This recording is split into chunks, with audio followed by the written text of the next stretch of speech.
Você está ligado no canal das quartas-feiras, turma do curso básico em Teologia, Academia Bíblica Bereia. Hoje é a primeira aula do módulo número 2, isto mesmo, primeira aula do módulo número 2 da matéria de escatologia bíblica. Hoje é quarta-feira, 1 de junho de 2022. Repito uma vez mais, você está na turma das quartas-feiras, curso básico em teologia. Hoje é a primeira aula do módulo 2 da matéria de escatologia bíblica. Então, um módulo já foi embora, já estamos no módulo 2. Meu Deus, estamos na metade do ano de 2022. Que é isso, papai do céu? Só Deus para nos dar graça. O ano já está pela metade. Daqui a pouco é Thanksgiving, daqui a pouco é Natal, e vocês aí do norte sendo sorridentes com a neve, e nós aqui no friozinho, só friozinho, tá? Tem nada a ver com o calorzão de junho que nós vamos aqui, né? Inclusive, sábado agora, nunca pensei em pedir oração que eu vou pedir para vocês. Vai passar um furacão aqui no sábado. Estamos esperando, né, um sábado por volta de meio-dia a 100 milhas por hora. Vai cruzar o Golfo e vai cruzar toda a península da Flórida. Então, nós vamos ter, então, a experiência de viver aqui a passagem de um furacão. Mas amém, Deus nos dê a graça e vamos sobreviver à passagem deste furacão. Está lá mexendo no México, está bem irritado lá no México. Vamos, então, à nossa página de número 21. Por favor, tenha aí a sua apostila na página de número 21. Página de número 21. Vamos estar começando a trabalhar com o desenvolvimento desta importante página. Nós vamos estar falando hoje sobre o sinal da besta e estar desenvolvendo partes que estão ligadas à grande tribulação. Já vamos, então, entrar na grande tribulação.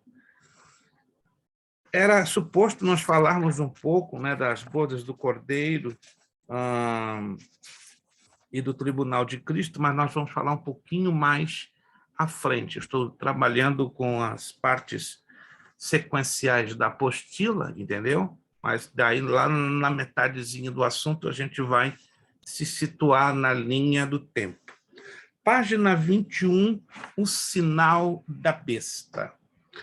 Apocalipse 13, 16 e 17, aqui na nossa apostila. E fez que a todos, pequenos e grandes, ricos e pobres, livres e escravos, lhes fosse posto um sinal na mão direita ou na fronte, para que ninguém pudesse comprar ou vender, senão aquele que tivesse o sinal, o nome da besta ou o número do seu nome. Então, já estamos cientes que no período da tribulação não vai haver moeda corrente, não vai haver papel moeda.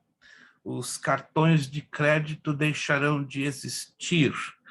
Provavelmente, pela descrição que temos aqui no texto bíblico, teremos algum tipo de criptomoeda ou marca ou sinal, como está aqui descrito no texto de Apocalipse, que vai substituir o valor de moeda corrente ou o valor do dinheiro, tá? Deixamos isso bem claro. Eu não sei se alguns de vocês estão acompanhando documentários que estão enfatizando o desaparecimento ou a extinção do dinheiro para no máximo de hoje a 10 anos. Alguém de vocês está acompanhando algum tipo de notícia ou reportagem? Isto, que o dinheiro, papel, moeda, cartões de crédito estão com sérios projetos em vários países do mundo, sobretudo dentro da União Europeia, em fazer o desaparecimento completo, primeiramente do papel moeda. Não sei se alguém de vocês estão percebendo, a circulação de moeda metálica, tá? Nos Estados Unidos está se reduzindo sensivelmente. Não sei aí na área de Massachusetts, no Brasil, aonde você se encontra, aqui na Flórida, Está bem difícil quando você, por exemplo, vai em um supermercado, uma farmácia, eles te darem troco com moeda, metálico, porque eles alegam que não tem disponível. Os bancos têm um lastro, uma quantidade muito limitada de moedas, mas isso é uma mentira. Eles estão, aos poucos, suprimindo o uso de moeda metálico aqui nos Estados Unidos. Não sei aí, Jair, né, Matheus Jair, irmã Daniela Militão no Brasil, mas aqui a moeda metálica em si, de acordo com o Estado americano que seja, está tendo uma redução sensível no uso, né? Isso está forçando um aumento, né, do uso de cartões de crédito e de débito, certo? E isso tem um propósito, né, de criar um mecanismo que leve a este país a ter níveis assustadores da inflação. Já existe uma inflação de 10% a 12%, o governo diretamente não o admite, mas já estamos nos aproximando, não é, da terrível famosa bolha que em 2008 bateu aqui nos Estados Unidos e vai bater provavelmente ainda este ano, como muito no primeiro trimestre de 2023. Em outras palavras, é um tanto inevitável a questão da bolha. Aí você vai me perguntar, o que tem a ver a bolha? O que tem a ver essa bolha com a questão do anticristo, da marca da besta? Tem muita coisa, porque são movimentos táticos, né, que estão sendo tomados para abrir caminho para o governo do anticristo. Então, observe que, no tempo da tribulação, a única forma que as pessoas terão disponíveis para comprar ou vender seria a disponibilidade da marca da besta. E esta marca, ela que é identificada através de um sinal, de um nome e de um número. O sinal já sabemos, que é o código de barras. Quem se lembra que nós falamos na aula passada sobre o código de barras? Isto, que nas barras do meio tem a invisibilidade do número 666. O número também já sabemos, né, que é o próprio 666 exposto e revelado. A única coisa que não sabemos, de momento, é o nome, né? O nome, definitivamente, não sabemos. E se a teoria, né, que temos apresentado a vocês, que a igreja viria os princípios da grande tribulação e possivelmente vendo ou presenciando os princípios, presenciaríamos também a revelação do nome da besta, tá? Mas isso é uma coisa que, repito, de momento sustentamos com uma teoria. Se essa teoria se confirmar, então teremos, digamos, o dissabor de conhecer a pessoa do anticristo, mas, repito, nos estágios iniciais, porque aquilo que eu já bati na tecla com vocês, eu particularmente, à luz da Bíblia, não creio que a igreja vai vivenciar, experimentar o pleno da tribulação. Os princípios, sim, é uma teoria que eu particularmente sustento, baseado ali em 2 de Tessalonicenses, capítulo 2. O capítulo 14 de Apocalipse, de acordo com a nossa apostila, né, do 14, do verso 9 ao 11, assim nos diz: seguiu-os ainda um terceiro anjo, dizendo com grande voz: se alguém adorar a besta e a sua imagem, e receber o sinal na fronte ou na mão, o tal beberá também do vinho da ira de Deus, que se acha preparado sem mistura no cálice da sua ira, e será atormentado com fogo e enxofre diante dos santos anjos e diante do Cordeiro. A fumaça do seu tormento sobe para todo sempre, e não tem repouso, nem de dia nem de noite, os que adoram a besta e a sua imagem, nem aquele que recebe o sinal do seu nome. Várias pessoas ao longo dos anos têm, a mim particularmente, questionado: pastor, o que vai acontecer com as pessoas que recebam a marca, o sinal ou o nome da besta? Elas vão ter a oportunidade de salvação? Resposta: o texto que acabamos de ler deixa claríssimo, claríssimo, está bem claro. Vou ler de novo, se alguns dos irmãos ainda têm dúvidas, tá? Vamos eliminar essa dúvida agora, de uma vez por todas. Se alguém, acompanhe-me aqui na apostila, tá? O texto. Se alguém adorar a besta e a sua imagem e receber o sinal na fronte ou na mão. Mas, pastor, fulano não vai adorar, mas fulano recebeu o sinal. Seja uma coisa, seja outra, o castigo, o destino eterno cai no mesmo. Preste atenção no que estamos lendo. Tá? E receber o sinal na fronte ou na mão. Então, a questão não é só adorar. A questão é receber também esta identificação. O tal beberá do vinho da ira de Deus que se acha preparado, sem mistura no cálice da sua ira e será atormentado com fogo e enxofre diante dos santos anjos e diante do Cordeiro. A fumaça do seu tormento sobe para todos sempre, não tem repouso, nem de dia nem de noite os que adoram a besta e a sua imagem, e nem aquele que recebe o sinal do seu nome. Alguma dúvida? Está bem claro neste texto que ninguém que venha receber o sinal, a marca, o nome da besta, ou adorar a besta, conseguirá manter a sua salvação. Pelo contrário, já está assinando a sua carta de viagem para o lago de enxofre, a carta para o lago de fogo e enxofre. Quantos estão entendendo bem o texto? E isto é importante, né, porque você pode não acreditar. Eu conheço pastores e igrejas inteiras que acreditam o contrário. Se acreditam o contrário, então elas estão passando por cima do texto, que está claro como água. Temos que entender que há textos no livro do Apocalipse e na escatologia que não são tão claros, e é normal que as dúvidas sejam levantadas, totalmente normal. Então, temos que fazer um estudo, uma investigação mais a fundo para decodificar o texto, mas até onde estamos entendendo a leitura do texto, o texto aqui não tem mistério. Quantos estão me entendendo? Quantos estão me entendendo? O texto aqui não tem nenhum mistério. É só ler para concluir, porque aqui não tem analogia, aqui não tem alegoria, aqui não tem nada que oculte a verdade ou a revelação do texto em si. Então, concluindo, quem receber a marca, o sinal ou o nome da besta no período da tribulação, além de adorá-lo, tchau, perdeu a salvação. Não tem nenhuma chance de sair ileso da situação.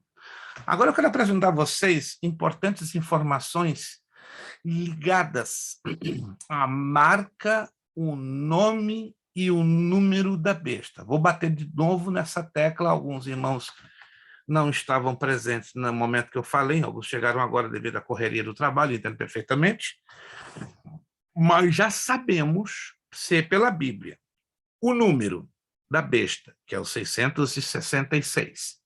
Já sabemos o sinal, ou a marca, que é o código de barras, porque o número 666 está ali dentro, oculto, debaixo de 3 barrinhas, ok? Lembram-se disso, não? Que mostramos na aula passada. E até eu postei as cópias dos slides no grupo e vou postar outro grupo de slides que eu vou apresentar agora, e esses mesmos eu estarei postando entre amanhã e sexta-feira. Mas o nome da besta ainda desconhecemos, não temos ideia de qual será este nome, mas eu quero trazer aqui 2 importantes informações. Estados Unidos libera um implante em chips humanos. Essa informação aqui, você pode acreditar ou não, é de 2 anos atrás. Imagina a coisa agora, ou seja, isso aqui, essa informação que eu estou aqui trazendo para vocês é de janeiro de 2019, ou seja, antes da pandemia, ou seja, 3 anos, na verdade, né? Antes da pandemia. Olha só, preste muita atenção. O FDA, a agência que regula o uso de medicamentos e alimentos nos Estados Unidos, liberou nesta semana, primeira semana de janeiro de 2019, o implante de chips em humanos para uso médico. Olha só que estranho isso, pouca gente sabia disso. A empresa Applied Digital Solutions, ADS, foi autorizada a utilizar o Very Chip para armazenar informações médicas sobre o portador do dispositivo.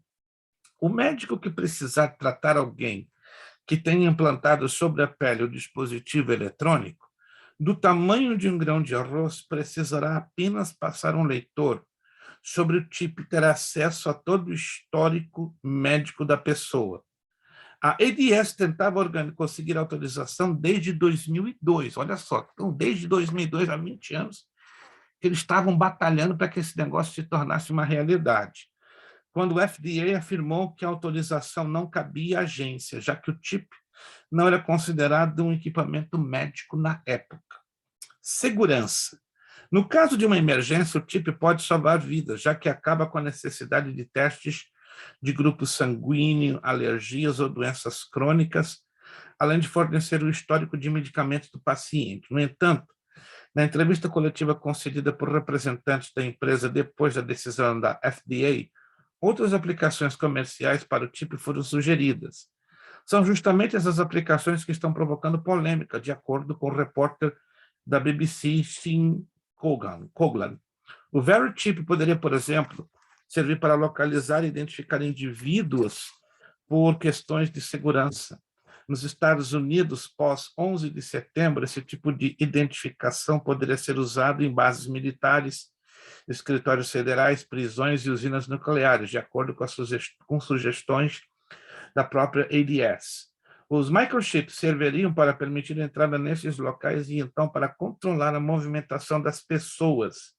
No México, o acesso a um banco de dados de segurança máxima já está sendo restringido às pessoas que têm microchips implantados. Já existe aqui na Flórida, já tenho informação segura, de 2 hospitais, um em Miami e um em Jacksonville, que já estão usando de forma voluntária, não é obrigatória, o uso desses microchips em pacientes com anormalidades médicas, como diabéticos, cardíacos, pessoas que sofrem de epilepsia. Essa informação eu já tenho, e é um negócio bem interessante.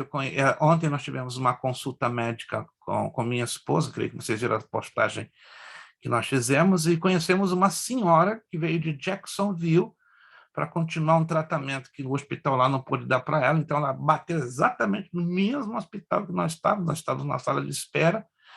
Daqui a pouco a senhora está assim, né, mexendo com a palma da mão dela, e estava bem avermelhado, e meu filho, curioso, né, a senhora está bem? Não, só estou mantendo limpo a área da minha mão na hora que eu for tipada. Aí meu filho, oh? Aí eu estava bem do lado, estiquei o ouvido, como é que é? Como é que é, senhora? Desculpe, não quero ser intrometida, a senhora está tipada? Sim. Todas as minhas informações médicas, eu não carrego mais nem cartão, nem em bancos de dados via internet, está tudo aqui. Como assim está tudo aqui? Não, está um chipzinho do tamanho de um grão de arroz. Eu falei, rapaz, o negócio está sendo... Uma senhora dos seus 50 anos de idade, ela entrou, nos deu tchauzinho, meu filho mudou de cor, ele quase desmaiou. Pai, o capeta já está entre nós, fica quieto, rapaz, o capeta não está só entre nós, ele já está trabalhando de uma forma assustadora, e vocês vão ficar mais assustados do que eu vou dizer agora. Quando nós terminamos ontem a consulta médica, embora não tenhamos seguro, a senhorita do seguro, que eles sempre fazem essas perguntas no final de uma consulta, né? Você tem seguro, tal, mas não temos.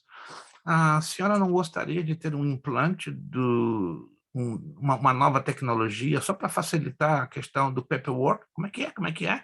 Aí nos deram, né, um folhetinho, até para guardar ele com meu filho, sobre o implante do chip pelo Advent Health, aqui na Flórida, em Orlando. Minha esposa, como é que é? Na hora, não estou interessado nisso, não, mas a senhora pensa, a senhora não é obrigada a fazer isso. Dentro de 6 semanas, a senhora vai ter uma nova consulta, é grátis, é indolor, é uma pistolazinha, tá? Que vai colocar em cima da sua mão. Se a senhora acha que na mão é incômoda, coloca debaixo da sua testa. Aí minha esposa quase teve um treco. Falei, que isso? Jesus da misericórdia. Irmãos, nós vivemos ontem uma experiência, nós saímos gelados do hospital, já estão começando a fazer um implante de chip aqui em Orlando, na Flórida, para facilitar, entende, a redução de papel, de burocracia, porque sempre que quando você entra e sai numa consulta médica, é uma quantidade desse tamanho de papel. Então, eles querem eliminar isso e colocar toda a informação no chip que pode ser implantado. Olha que isso aqui não é coincidência, gente. Estou falando de algo que ontem eu e minha família experimentamos para ser implantado aqui e aqui. E aí gelamos. Já falei, Jesus, o negócio está acelerado. Irmão Márcio, algo a declarar? Só curiosidade, qual a mão que ela foi colocado o chip dela? A direita. Ah. A direita. Irmãos, não existe coincidência. Isso está explicado. Eu não sei se vocês já pesquisaram, irmã Márcia vai em seguida entrar. Só vocês pesquisarem. Entrem no site da Motorola. Quem já ouviu falar da Motorola? A Motorola é uma fabricante de aparelhos celulares, de GPS. A Motorola, alguns anos atrás, desenvolveu um chip. Preste atenção, que coisa interessante, isso não é coincidência. Um chip que é produto dos que estão sendo usados hoje. E em cima de mais de 25 anos de pesquisa, a Motorola descobriu, escute essa, gente, isso aqui é fantástico. Só existem 2 partes no corpo humano que conseguem manter intacto uma bateria de lítio funcionando sem flutuações de energia. E quais seriam essas 2 partes do corpo humano que uma bateria de lítio do tamanho de um grãozinho de arroz poderia ser inserida, repito, sem o risco da flutuação da temperatura, porque o corpo humano, todo o nosso corpo, ele flutua a temperatura, por incrível que pareça. Aqui flutua a temperatura, aqui flutua a temperatura, aqui flutua a temperatura. Imagine qualquer parte do seu corpo aonde a temperatura ela é flutuante. Por exemplo, em centígrados, a temperatura média do corpo humano é 36,5 centígrados, seriam 99,7 Fahrenheit, ok? Mas só tem uma área, aliás, duas, isso aqui é incrível, gente. 2 áreas do corpo humano que a Motorola descobriu aonde a bateria de lítio poderia ser inserida sem o risco da flutuação de temperatura e sem causar danos, porque essa bateria não pode causar dano. Então, ela tem que manter uma temperatura constante em um local que tem, a pessoa coloca lá e já tem aquela segurança. Não, a bateria está aqui, vai funcionar bem, não há risco de flutuação da temperatura. Adivinhe aonde a Motorola descobriu quais as 2 partes do corpo que não haveria flutuação de temperatura. A mão direita e debaixo da testa. A mão esquerda tem uma flutuação de 1 a 1,5 graus. A bochecha, 2,5 graus. Na área do peito, até 3 graus, estou falando em centígrados, né? A nível de centígrados. Em Fahrenheit, você transforma para Fahrenheit. Todas as partes do nosso corpo, as flutuações podem chegar até 4 graus centígrados de diferença, mas ninguém entende. Só tem 2 partes que a temperatura é fixa, 36,5 centígrados ou 99,7 Fahrenheit. A mão direita e a testa. Então, isso não é coincidência, gente. Isso não é. Se você tem dúvida, vai lá no site da Motorola que você vai descobrir esta informação. Isso eu fiquei impressionado. Então, quando eu vi essa senhora ontem, na mão direita, eu falei, papai do céu, está tudo preparado. Mamácia. Pastor, este chip ainda não é a marca da besta. Ainda não. Ainda não, mas é uma plataforma de preparação para o psicológico das pessoas. Por quê? Porque tudo que é novidade, me acompanhe, por favor, tudo que é novidade gera o quê? Resistência, desconfiança. As pessoas não vão do dia para a noite aceitarem a ser chipadas. Não, assim, do dia para a noite não. Então tem que ser algo que seja de maneira processual, gradual, que aos pouquinhos venha fazer parte do cotidiano, do dia a dia das pessoas, e sem forçar a barra, porque a princípio Natural, começa né, pastor? isto de maneira natural. Então, a princípio, seria colocado como forma voluntária. Sim, mas Depois, aos poucos, a coisa se tornaria o quê? Obrigatória por força de lei. sim, Mas entenda bem, o tipo que estamos vendo hoje é a plataforma de lançamento. uhum. Quando o dinheiro desaparecer completamente do planeta, aí a coisa pega. Sim, mas Aí pega. besta, a marca, Aí sim. Aí a coisa vai. essa vai ser, eles podem nos pegar e aplicar na gente sem que a gente queira? Ou não, Tem nós esse, temos que querer? tem esse detalhe. Mas vou repetir: isso só vai valer dentro do período da tribulação. No Porque período, no período, por exemplo, a igreja é levantada da terra, ok? Aí fica alguns aqui, que Deus tem misericórdia. Vai ser deixado bem claro: ó, você quer comprar, você quer vender, você quer sobreviver, não tem outro jeito. Você tem que ser tipado. Quando você disser não quero ser tipado, você vai ser considerado inimigo do Estado. Uhum. Aí vão correr atrás de você. E você vai ser rotulado exatamente inimigo do Na Estado. Itália hoje é necessário passaporte sanitário para você entrar em restaurante, para você Ah! poder abrir comércio. Lucas está Assim entendendo o como na Itália mistério. hoje, se você não tiver passaporte sanitário, você é inimigo do governo. Vai ser Exatamente, dessa Lucas. forma. Excelente abordagem. Eu estava assistindo o noticiário da rádio e televisão italiana hoje. Eu tenho canais europeus no meu sistema de televisão por internet. Gente, a Itália está um negócio sério. Sem passaporte sanitário, o elemento não faz nada. Nada. E a má notícia, isso vai se espalhar em questão de meses por toda a Europa. E anote aí, não é para você ficar apavorado, não. Está se pensando nisso dentro de um ano ser implantado nos Estados Unidos.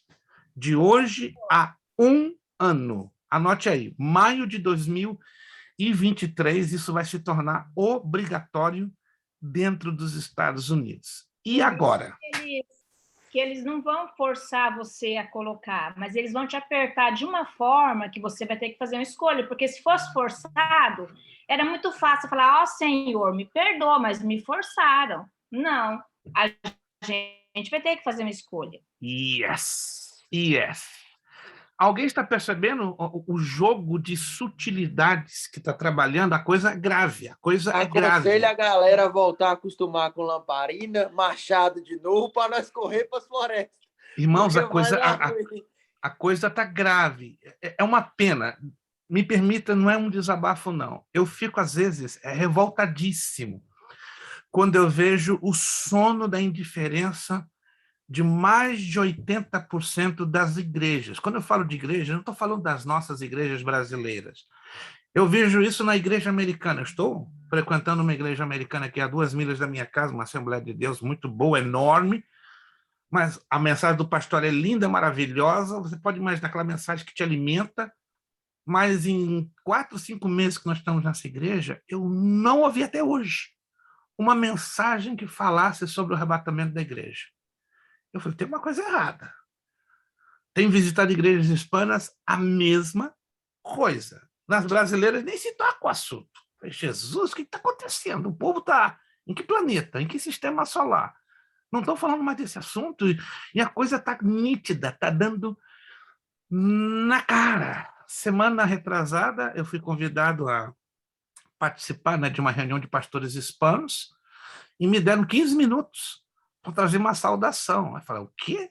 15 minutos é o suficiente para eu lançar fogo na moreira. Então, a palavra que eu tinha era o arrebatamento. 1 de Tessalonicenses 4, 13 e 18. Os pastores tinham uns 80, 90 pastores. Ficaram assim. Eu pensei que meia dúzia, 2 dúzias deles iam infartar. Estavam duros assim, assustados, nem piscavam. E eu falei, irmãos, está tudo bem?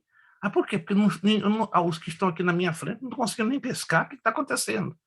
Depois dos 15 minutos que nós terminamos de trazer a saudação, trouxemos uma breve palavra de oração Você pode não acreditar. Tem uma choradeira naqueles homens. Eu falei, Jesus, está acontecendo? Por que esse povo está chorando tanto? Não quis emocionar ninguém, não trouxe mensagem de labareda, de Pentecoste, de reteté. O que está acontecendo? Aqueles pastores começaram a chorar igual a criança. Aí o presidente da comissão dos pastores hispanos, pastor, volta de novo. Fala desse assunto. Nós nunca ouvimos isso. O quê? Vocês nunca ouviram isso? Nunca, pastor, nunca. Estamos aqui. Não, você está brincando comigo? Irmãos, você pode não acreditar. Tem igrejas que estão na completa ignorância desse assunto. Eu voltei chocado para cá. Falei, Jesus, o que é isso? Quase 90 pastores e nenhum deles nunca ouviram sobre esse assunto. Que negócio é esse? Que mundo nós estamos? Qual a conclusão que estamos chegando, gente? Muito crente vai ficar na tribulação por falta de aviso. Por falta de aviso.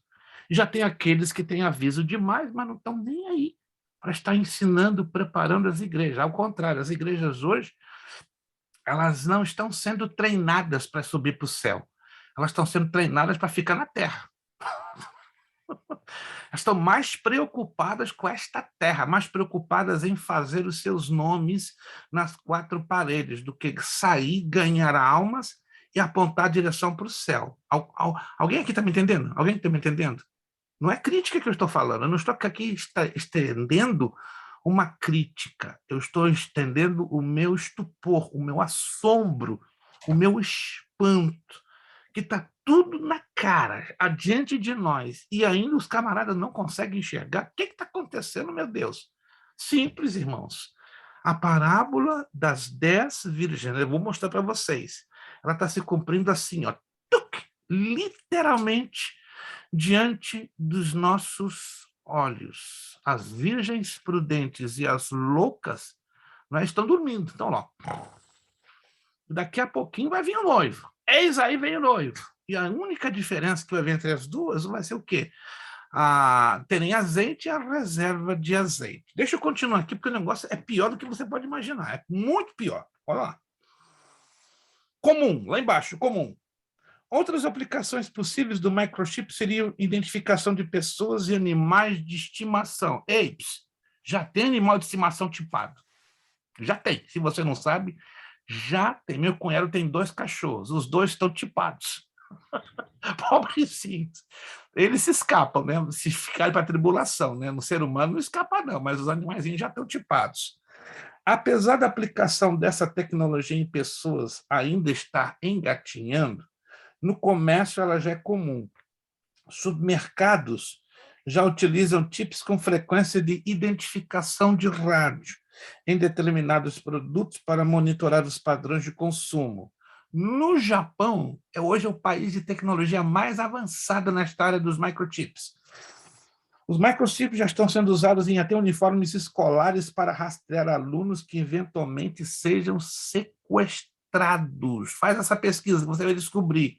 Nenhuma escola no Japão hoje, nem do governo, ou seja, escolas particulares ou escolas do governo, as crianças uniformizadas não deixam de ter um chip, não no corpo delas, mas no uniforme. Deixo bem claro, tá?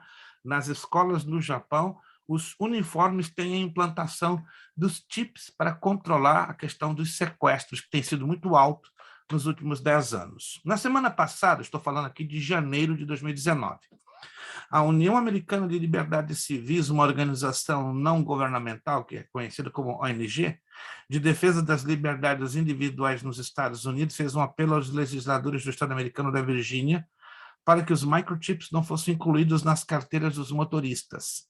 Um dispositivo desses permitir às autoridades a identificação das pessoas presentes numa reunião política, uma manifestação nas ruas, afirma a ONG. Quantos de vocês já ouviram falar do Real ID? Real ID. Ei, se você já tem ou vai ter, não se apavore, já tem um chip ali dentro. Já tem um chip ali dentro e o governo te encontra em qualquer lugar, em qualquer momento. aquilo ali, muitas pessoas foram à imprensa dizer, não, isso aqui é para melhorar a segurança, para não haver falsificação das driver's licenses, das carteiras de identificação. Mentira. Total e deslavada. Os Real ID, o objetivo único é colocar o rastreamento de GPS do governo americano sobre todos. E se você não sabe, eu li hoje uma reportagem no Washington Post, eles vão dar carteira de motorista a todos os indocumentados em todos os Estados Unidos, e todas essas carteiras vão ter o Real ID. Sim, irmã Eliane. Aqui no estado que eu moro, todos os imigrantes não têm documento, já tem carteira. Já. E, então, no caso da Real ID, como que a gente procede nesse caso? Não tem como. Você pode ter? Olha, aí é uma escolha. A questão do Real ID, deixo bem claro, é para monitorar. O governo tem um controle sobre a vida das pessoas. Eu não tenho, porque quando eu saí de Massachusetts, eu não consegui renovar o meu ID, porque eu não tenho green card, infelizmente, eu sou um indocumentado por força. É uma história muito longa, né? De força por circunstância. Muita gente, pô, pastor, 22 anos na América, o senhor não é documentado? Não. Não, porque o meu processo sofreu uma situação bem estranha em 2003 e até hoje não consegui levantá-lo e ficou praticamente impossível. Mas é uma história bem estranha que eu não quero entrar nos detalhes. Mas eu cheguei a ter o ID de Massachusetts por mais de 10 anos. Mas na hora de renovar para o Real ID eu fiquei impossibilitado. Só que já está sendo ventilado em estados que não davam o Real ID para indocumentados, em fazê-lo nacional, para todos. Qual é o objetivo? É porque o governo quer ser bonzinho e dar a carteira de motorista para todos? Não, é que o governo quer ter o controle do movimento de todos os cidadãos. Isso faz parte da nova ordem mundial. Mas eu deixo bem claro, isso é tudo que nós estamos vivendo hoje, é uma preparação para o governo pleno do anticristo. E quando o anticristo estiver governando plenamente, repito, isso vai ser depois da retirada da igreja da terra, as pessoas vão encarar isso com a plena naturalidade. Não vai ter uma gota de resistência. Agora, o problema será com os cristãos que ficarem. Mas, repito, o problema, na verdade, vai ser com a questão do chip, não do Real ID, que já tem um chip dentro do documento. Mas é só um passo só. Estão me entendendo? Quem está me entendendo, gente? É só um passo.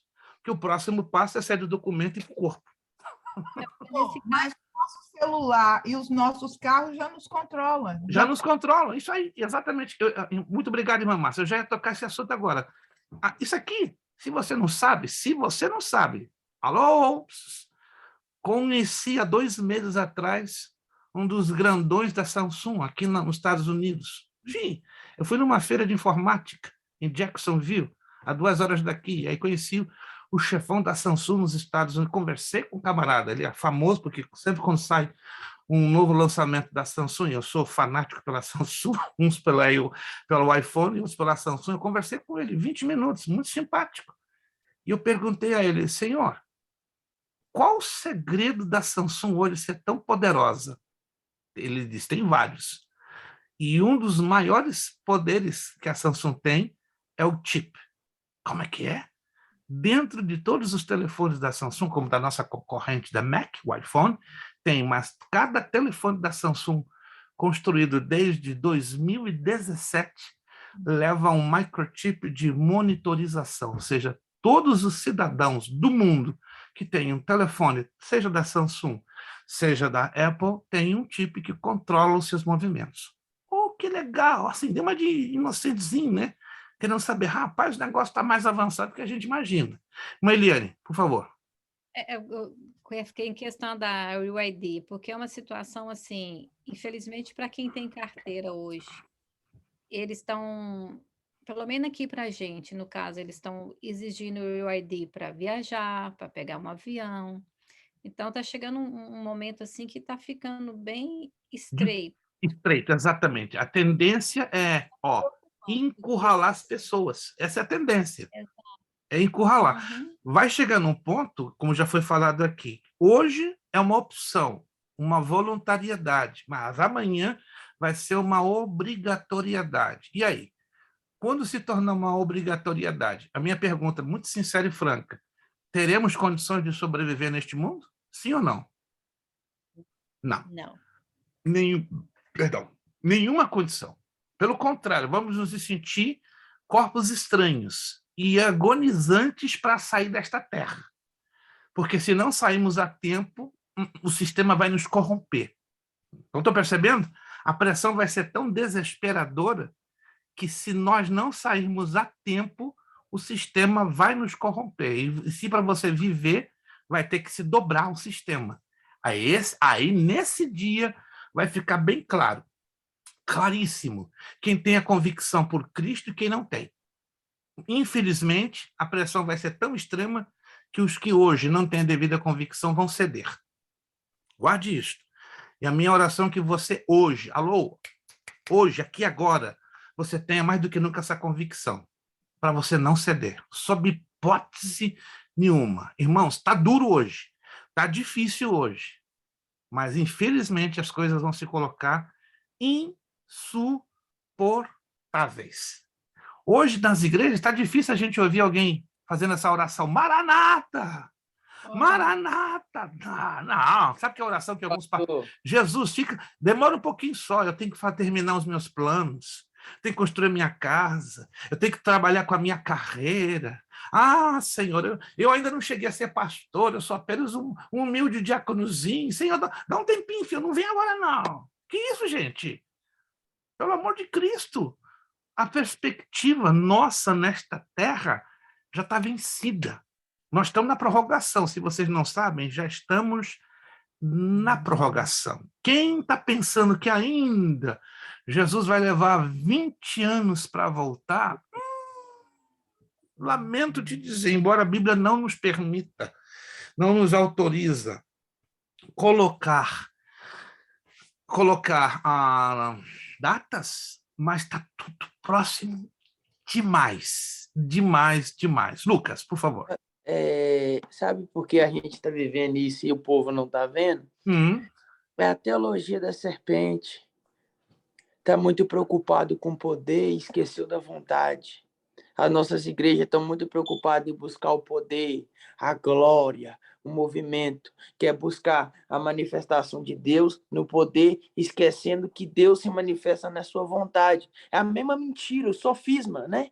Que é uma meia-verdade. Que o diabo contou, você vai ser igual a Deus, deu a condição de poder, o que ele contou no deserto. Você tem todo o poder, lança-te daqui que os anjos, esquecendo que a manifestação de Deus está na vontade.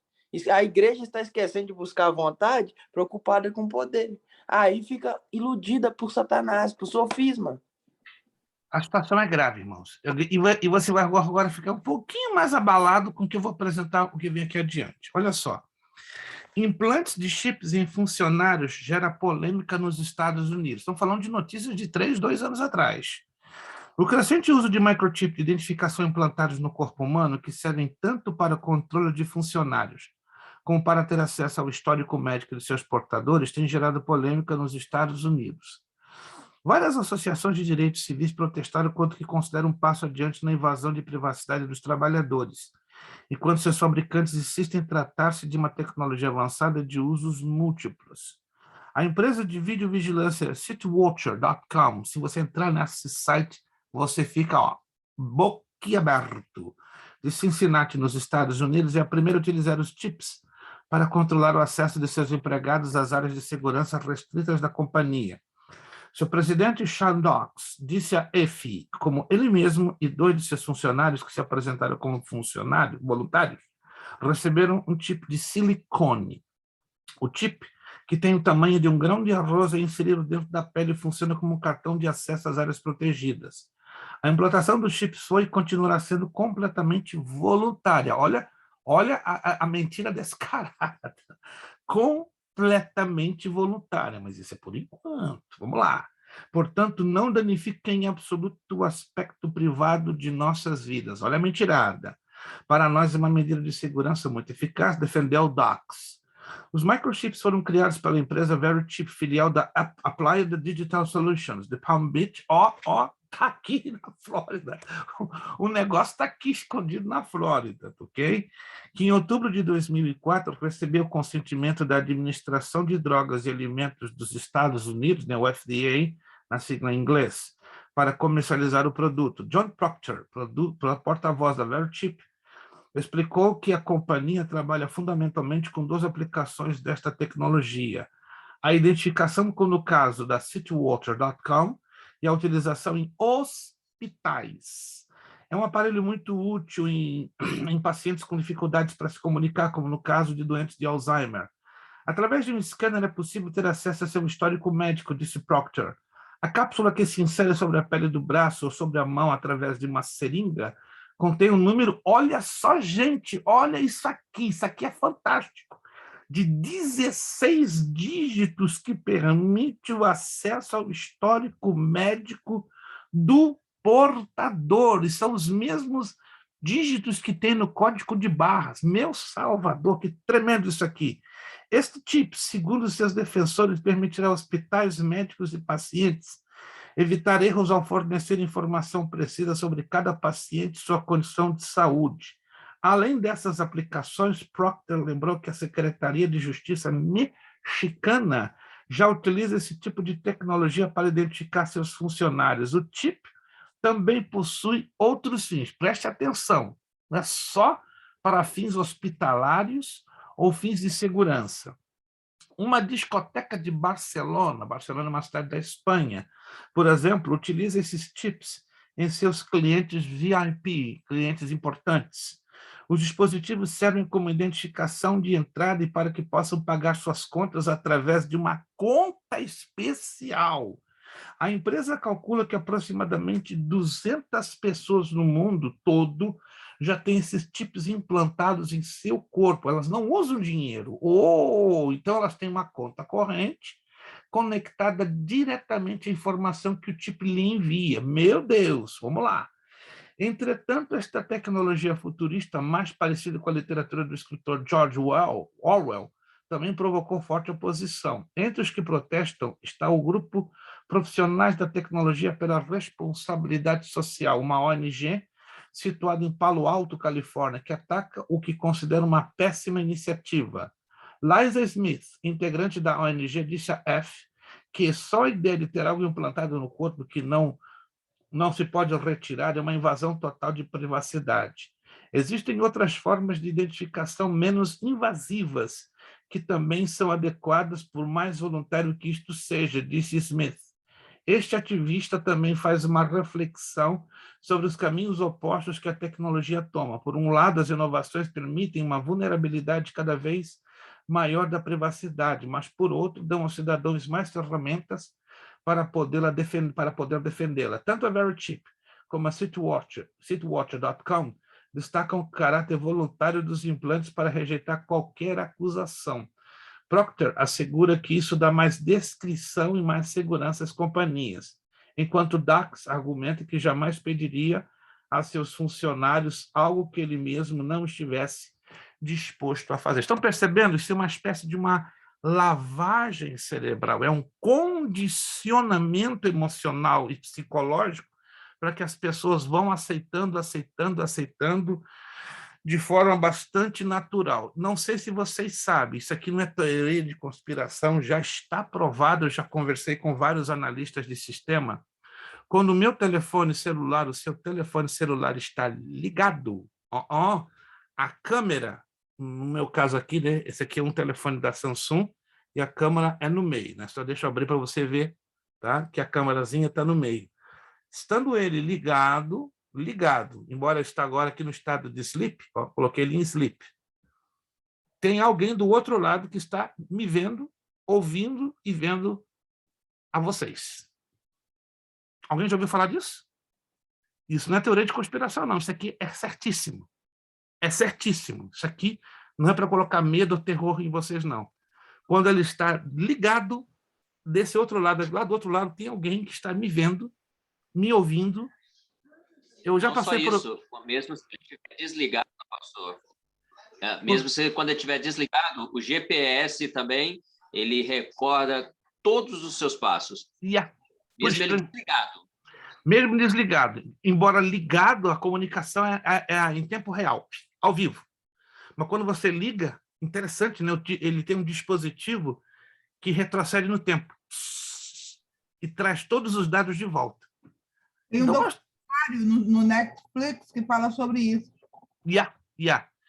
Aí alguém vai dizer, pastor, então tem que jogar o telefone celular fora. Se a gente pensar desse jeito, sim. Aí vamos ter que usar aquele flip-top.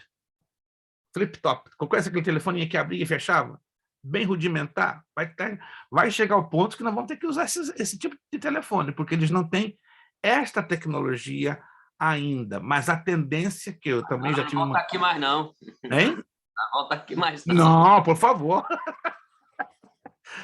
Misericórdia, irmão Sandro, nem por brincadeira. Nós não vamos estar aqui. Gente, nós estamos sendo encurralados. Não tem mais tempo. Ou nós falamos de Jesus para que os mundanos acordem e também falemos de Jesus para que os crentes frios e mornos se despertem, ou nós vamos perder a viagem para o arrebatamento. E eu não quero perder essa viagem para o arrebatamento, e eu creio que nenhum de nós aqui estamos dispostos a correr este risco. Vamos virar a página. Meu Deus, o negócio está estreito.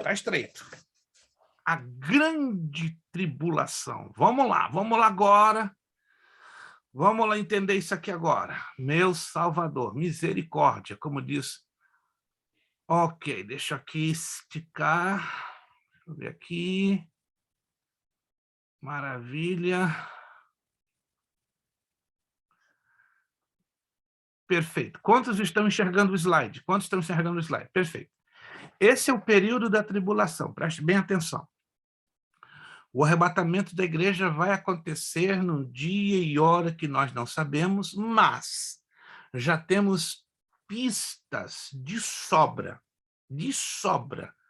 para discernirmos que não temos mais de 10 anos. Vou repetir. Temos sinais, evidências de sobra para nos levar a crer. Não estou calculando o tempo nem afirmando o tempo, mas é bem difícil imaginarmos mais de 10 anos nesta terra devido à grande quantidade de evidências que estamos já vivendo para apontar ao momento do arrebatamento. Então, o arrebatamento vai acontecer numa hora e num dia que não sabemos, mas já temos evidências que vai ser breve. Imediatamente ao arrebatamento da igreja, que vai, em primeiro lugar, implicar na ressurreição de todos os mortos justos, se abrem as cortinas para o período da tribulação. Abrindo as cortinas para o período da tribulação, teremos duas metades iguais, de 3 anos e meio, ou de 1.260 dias, ou de 42 meses. Observe isso aqui, ó. Imediatamente ao arrebatamento da igreja e abrindo-se as cortinas da tribulação, o que vai acontecer? Vai ter a abertura dos 6 selos de Apocalipse, capítulo 6. Abre-se o primeiro, o segundo, o terceiro, o quarto, o quinto, sexto selo, sétimo selo, 7 selos. Depois que os 7 selos se abriram, porque cada um deles vai implicar numa catástrofe, numa praga, numa tragédia que vai se abater sobre o planeta Terra, estamos falando da primeira metade da tribulação, que ainda não é a pior. Em seguida, a abertura dos 7 selos, serão tocadas 7 trombetas, trazendo cada uma delas um grupo de tragédias sobre o planeta. Isso está lá em Apocalipse, capítulos 8 e 9. E, repito, ainda não é a pior parte da tribulação. Esse homenzinho aqui de braços abertos, por que ele está exatamente aqui no meio e não no início? Porque é no meio que ele vai se revelar na sua selvageria, na sua ferocidade, na sua malignidade. Por isso, o anticristo ele vai se revelar não como o salvador da pátria. O salvador da pátria vai aparecer aqui, ó. Ele vai ser o salvador do planeta, mas No meio da tribulação, quando ele vai quebrar o pacto com a nação de Israel, ele vai arrasar, ele vai destruir este planeta com a perseguição implacável. Aí abrem-se as cortinas para a grande tribulação, que é a segunda metade, o segundo período. Entra, então, o derramamento das 7 taças da ira de Deus, descritas nos capítulos 15 e 16 do Apocalipse. Só que 75% dos seres humanos, tirando o grupo dos arrebatados, vão morrer. Então, só vão viver em torno de 20% a 25% de pessoas. No finalzinho, aparece Cristo para resgatar a sua igreja. Vamos lá, de novo aqui, vamos avançar. Qual o objetivo da grande tribulação? Preste bastante atenção. Muita gente me faz essa pergunta. Pastor, por que a grande tribulação? Tem 6 motivos bíblicos. Primeiro, quanto à igreja, após o arrebatamento até completar o tempo dos gentios, como diz Lucas 21, 24 e 1 de Tessalonicenses 1:10. Quanto à salvação, porque vai haver salvação, será salva uma multidão de todas as nações, Apocalipse 7, 9 a 17. Quanto à gravidade, de tal severidade que nenhum período da história passada nem futura poderá igualar-se a ela, está lá em Mateus 24, 21. Quanto ao tempo, por que então serão 7 anos? É um período abreviado por causa dos eleitos, porque de outro modo ninguém se salvaria. Então, 7 anos já vai ser trágico. Se durasse mais do que isso, ninguém se salvaria. Mateus 24, 22. Quanto a Israel, é um período chamado de angústia de Jacó, um juízo sobre Israel, pelo fato de ter rejeitado o Messias, está lá em Jeremias 37.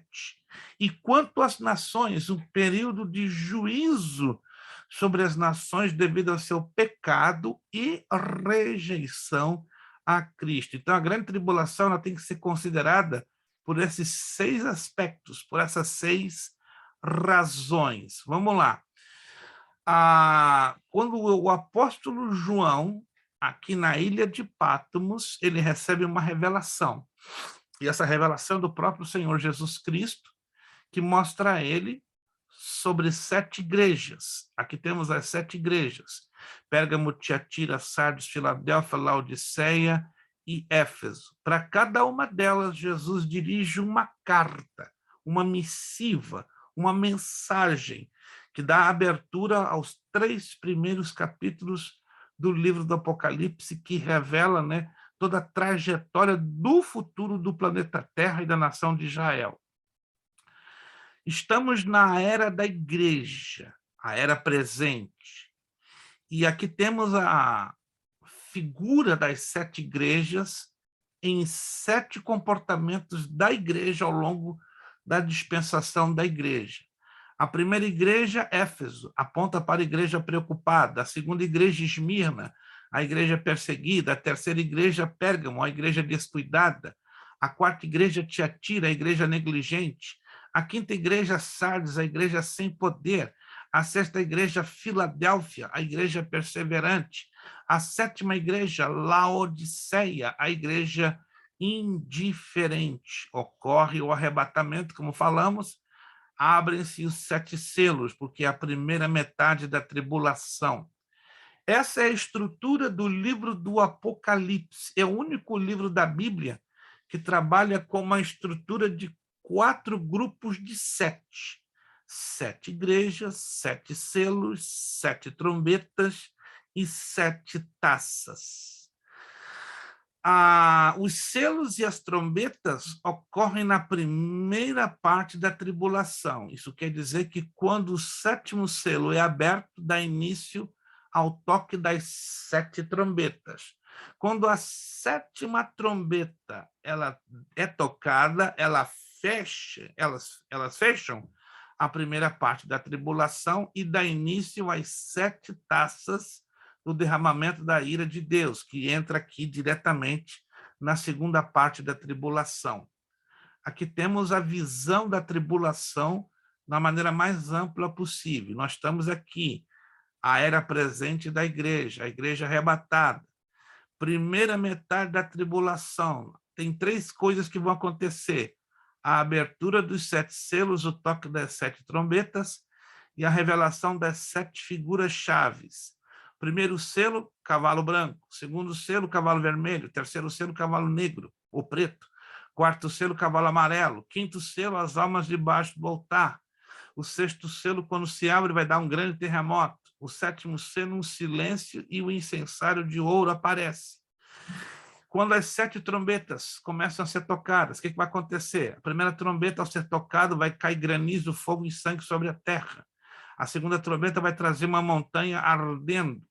A terceira, uma estrela chamada absinto, vai cair nas águas para fazê-las completamente amargas. A quarta trombeta, o sol vai ser ferido. A quinta, uma praga de gafanhotos. A sexta, uma praga de cavaleiros. E a sétima trombeta, Cristo reinando. Aí se manifestarão 7 figuras chaves. A mulher apontando para Israel, o dragão a Satanás, o filho varão a Cristo, Miguel, o arcanjo, o remanescente aos israelitas salvos. Aí o anticristo e o falso profeta vão mostrar o que é sua malignidade. Eles já serão conhecidos aqui no início, mas não na sua malignidade. Começamos, então, a última metade da tribulação. 7 taças derramadas. A primeira vai trazer úlceras, a segunda um mar de sangue. Olha a tragédia. A terceira taça, rios de sangue. A quarta taça, um grande calor. A quinta, de trevas. A sexta taça vai levar com que o Eufrates se seque. E a sétima taça vai trazer um grande terremoto e mais granizo. Aí vão aparecer as 7 condenações da Babilônia, que nesse caso se refere à Igreja Católica Apostólica Romana, desprovida de vida humana, queimada ao fogo, destruída em 1 hora, temor da gente de entrar na cidade, as riquezas convertidas em nada, derribada com ímpeto e violência e desprovida de toda função. Vai ser a queda do Vaticano e da cidade de Roma. Aí entramos no finalzinho da tribulação, o regresso de Cristo, a batalha do Armagedon, as bodas do Cordeiro na cortagem celestial, não terrestre, o regresso de Cristo com a igreja e seus anjos, e o anticristo e o falso profeta, finalmente, são lançados no lago de fogo, porque o milênio, antes que comece, o anticristo e o falso profeta terão que ser lançados ao lago de fogo e enxofre. Isso aqui são os juízos dos selos. O primeiro selo vai desencadear uma guerra fria, cavalo branco. O segundo selo, uma batalha campal, que é o cavalo vermelho. O terceiro selo vai trazer fome, cavalo preto. O quarto selo, a morte, o cavalo amarelo. O quinto selo, martírio, alma dos mortos. O sexto selo, um grande terremoto, a ira do cordeiro. E isso sendo a primeira metade da tribulação. O sétimo selo serão 7 trombetas tocadas na segunda metade da tribulação, 7 taças derramadas. Vamos lá. Primeira trombeta vai trazer granizo e fogo sobre a terra. Segunda trombeta, montanha e chama sobre o mar. Terceira trombeta, absinto sobre as águas. Quarta trombeta, sol, lua, estrela sobre os céus. Quinta trombeta, gafanhotos demoníacos sobre as pessoas. E a sexta trombeta, cavaleiros atormentando as pessoas. Aí o anticristo entrará no templo e aí se dará o toque da 7ª trombeta, que abrirão as taças da ira de Deus.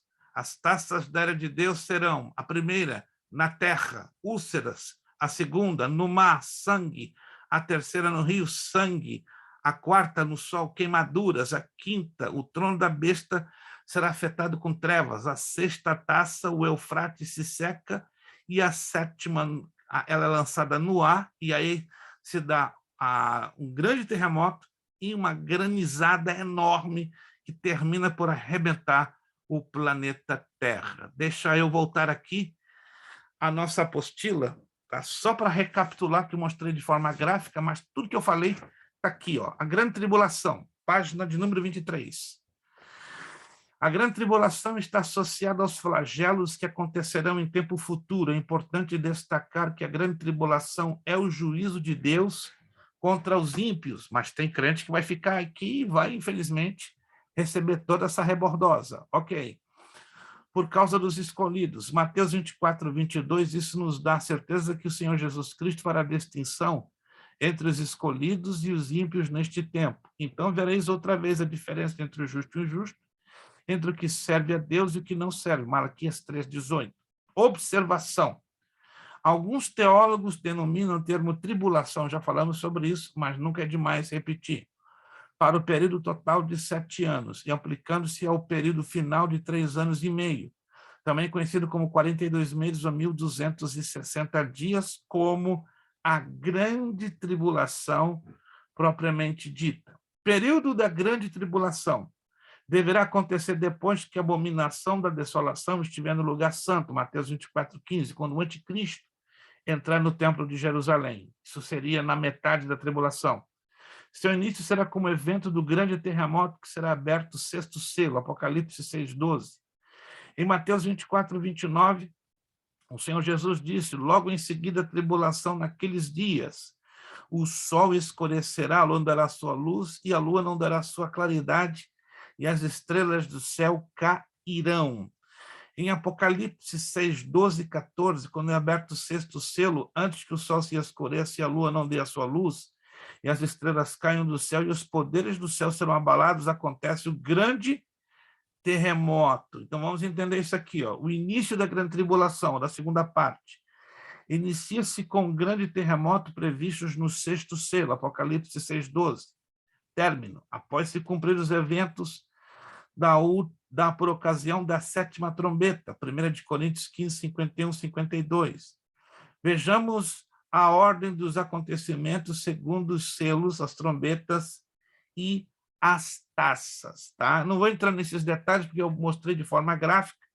Aí você vai ver tudo o que vai acontecer, né, na abertura de cada selo. Primeiro selo, segundo selo, terceiro selo, quarto, quinto, sexto. Então, só vou ler as partes sublinhadas, tá bom? Primeiro selo. Será o anticristo com a sua excepcional habilidade diplomática para promover a falsa paz mundial. Apocalipse 6, 1, 2 nos ensina isso. Segundo selo. Será uma sequência de guerras localizadas em várias partes do globo. Apocalipse 3, 4. Terceiro selo será uma onda avassaladora de fome gigantesca, carestia em todo o planeta. Já estamos vivendo uma grande carestia, uma grande inflação no mundo inteiro, incluindo aqui nos Estados Unidos. Quarto selo será uma avalanche de mortes em todo o planeta, resultado de inúmeros cataclismas desencadeados.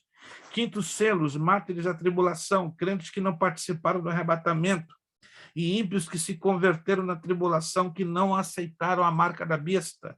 Sexto selo, catástrofes, início da grande tribulação, aumento do número de mortes e flagelos no planeta. Sétimo selo, mais catástrofes, trovões, relâmpagos e terremotos. Tem um determinado indivíduo, né, lá no YouTube, afirmando que nós estamos na abertura já do terceiro selo. Que pena, ele perdeu o carreto, ele perdeu a viagem. Se nós estamos na abertura do terceiro selo, que Deus tem de nós misericórdia, ainda não estamos. Né? Ainda não entramos na tribulação e ainda, graças a Deus, não fomos arrebatados. Depois do arrebatamento, sim, aí o negócio vai ficar feio. Vamos lá. O toque das trombetas. Primeira trombeta, danos à terça parte das árvores e das ervas verdes. Tente imaginar todas as árvores do planeta sendo queimadas. Segunda trombeta, danos à terça parte do mar. Tudo que está no mar, a sua terça parte vai ser destruída. Terceira trombeta, danos à terça parte dos rios e fontes das águas. Toda fonte de água potável do planeta, alô, vai acabar, vai ser arrasada. A terça parte, 33%.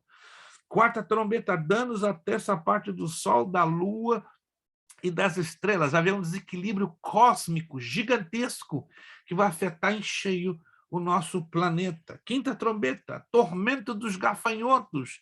Se não bastasse, vem aí uma praga, uma chuva de gafanhotos que vai dominar a Terra. Não sei se vocês estão sabendo, eu assisti há 2 semanas no Discovery Channel, já tem uma gigantesca praga de gafanhotos no centro da Turquia, se movendo para dentro do continente europeu.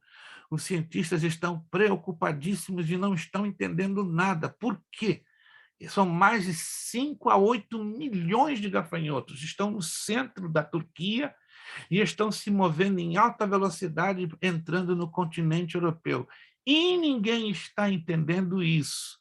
Aí alguém, ao observar a Bíblia, pode deduzir, uau, então estamos vivendo hoje um ensaio do que vai ser a nível mundial. Não estou apenas me referindo a essa ameaça dessa grande praga de gafanhotos que está hoje no centro da Turquia, que poderia alcançar o continente europeu entre 3 a 4 meses, mas estou me referindo de uma praga mundial de gafanhotos. E vocês sabem que o gafanhoto ele tem o poder de destruição de quê? Das colheitas. Então, toda a erva verde, todas as colheitas, seja de trigo, seja de frutas, seriam o quê? Devastadas por esses gafanhotos, ou seja, uma fome implacável. Manda, pastor, que Deus envie o meu exército, como ele fala lá em Ezequiel. Isso é resultado de zombaria. É só Deus falando. Vamos acertar a conta. Exato. Gente, vai ser um acerto de contas. Quem fica aqui vai pedir a morte. Tem um texto lá em Apocalipse que diz, né? Eles correrão atrás da morte e a morte fugirá deles. Nós vamos falar o que significa esse texto. É uma coisa assim bem estranha, né? Muita gente vai querer se matar de tanta agonia que vai dominar esse planeta e a morte não vai funcionar. Ou seja, muita gente vai tentar tirar a vida, vai tentar dar um tiro na cabeça e não vai funcionar. O que é isso, pastor? Calma, eu vou chegar lá. Só estou adiantando o panorama para você entender como vai ser terrível esse período e que, na verdade, irmãos, não vale a pena corrermos o risco de ficarmos nesta tribulação, não vale a pena pessoas que amamos, como familiares, vizinhos, amigos, levarem eles correrem este risco. Então está o quê? Primeiramente nas mãos de Deus e abaixo das mãos de Deus está nas nossas mãos falar do amor de Cristo para o maior número possível de pessoas. Sexta trombeta, matança da terça parte dos homens. Em outras palavras, o planeta Terra vai ser um cemitério aberto, cheirando mal, apodrecido, vai ser terrível. Aí cumprir-se-á o mistério de Deus. Vira a página 25. Aí nós temos a parte mais crítica, o derramar das taças da ira de Deus. Esta ira, ela vai ser, digamos, o golpe de misericórdia, vai realmente arrasar com tudo que já foi destruído na primeira parte da tribulação, e Deus vai dar, então, com o derramamento das taças da sua ira, um ultimato para os sobreviventes. Vai ter gente ainda viva, um número bem pequeno, mas vai ser como um ultimato. Vocês já viram o meu poder? Vocês já viram a minha graça? Aliás, a minha ira? Então, agora eu vou mostrar o pleno da minha ira. E você acredite ou não, terão ainda pessoas que vão se resistir ao arrependimento. Deixa eu passar um outro grupo de slides para vocês entenderem aqui. Nós vamos falar agora das ressurreições. Deixa eu colocar lá na página 26, a igreja na tribulação. Segundo o apóstolo Paulo, a igreja será arrebatada ao soar da última trombeta, conforme 1 de Coríntios 15, 51, 52. Portanto, ela não passará pelas 7 taças, e nem tampouco por todo o período de 7 anos. Deixa eu voltar aqui, gente. Deixa eu voltar aqui para olhar para você. Não sei se alguém já observou este texto. Vamos lá ler esse texto juntos? Vamos ler esse texto juntos? Uau, pastor, agora estou assustado. Uau! Primeira carta aos Coríntios. Primeira carta aos Coríntios, capítulo 15, versos 51 e 52. Eis aqui, muita atenção, por favor, esse texto, quando ele não é lido corretamente, ele não será interpretado corretamente. Então, eu não estou aqui como dono da verdade. Não temos essa capacidade, nem pretendo sê-lo. Mas vamos pelo texto e vamos chegar juntos a uma conclusão, que até pode assustar um pouco. Olha só. Eis aqui vos digo um mistério. Então, Paulo está dizendo, o que eu vou dizer aqui a vocês é um mistério. A partir do momento que eu vou apresentar esse mistério, eu vou ajudar vocês a entender esse mistério. Na verdade, nem todos dormiremos. O que Paulo está querendo dizer? Na verdade, nem todos morrerão. Correto? Mas todos seremos transformados. Agora, muita atenção aqui no verso 52. No momento, no abrir e fechar de olhos, ante a última trombeta, porque a trombeta soará e os mortos ressuscitarão incorruptíveis e nós seremos transformados. Durante muitos e muitos anos se levantou várias interpretações sobre o que significa esta última trombeta. Preste atenção. O que significa? Se está falando de última, vamos raciocinar juntos aqui? Se está se referindo à última, isso quer dizer que existiram antes da última o quê? Outras anteriores. Concordam comigo? Sim ou não? Se o texto está falando de última trombeta, me acompanhe, por favor, isso aqui é sério. E até isso, um pouquinho polêmico. Se está falando de última, então Paulo está se referindo que antes desta última existiram outras. Concordamos juntos com isso? Agora, a questão da pergunta é esta. A que exatamente Paulo está se referindo quando ele fala de última trombeta? Partindo do princípio que antes desta última veio a penúltima, antepenúltima, ou seja, várias anteriores. Só temos duas respostas, não temos uma terceira resposta. Primeiro, esta última trombeta pode ser de caráter completamente desconhecido para o nosso entendimento. Primeira resposta, que ainda é uma teoria. Preste atenção, que ainda é uma teoria. Pode ser que essa última trombeta seja completamente desconhecida ao nosso entendimento, ou seja, não conseguimos localizar essa última trombeta no tempo e no espaço da cronologia da escatologia bíblica. Como estão me entendendo, gente? Essa seria a primeira resposta ou a primeira teoria. A segunda teoria é um pouco assustadora. Poderia ser que esta última trombeta se refira à sétima. Uau! Nunca, não sei se alguém aqui já observou isso ao ler esse texto. Sendo possivelmente, não estou afirmando, alô? Sendo esta última encaixando-se com a sétima trombeta ela estaria acontecendo quando? No final da primeira parte da tribulação. E não estou afirmando, estou apenas apresentando duas teorias. A primeira não conseguimos localizar em nenhum lugar das Escrituras o momento do acontecimento. Estão me entendendo? Como estão me entendendo, gente? No tempo e no espaço, baseado nessa primeira teoria, não conseguimos encontrar. Não há uma referência bíblica direta.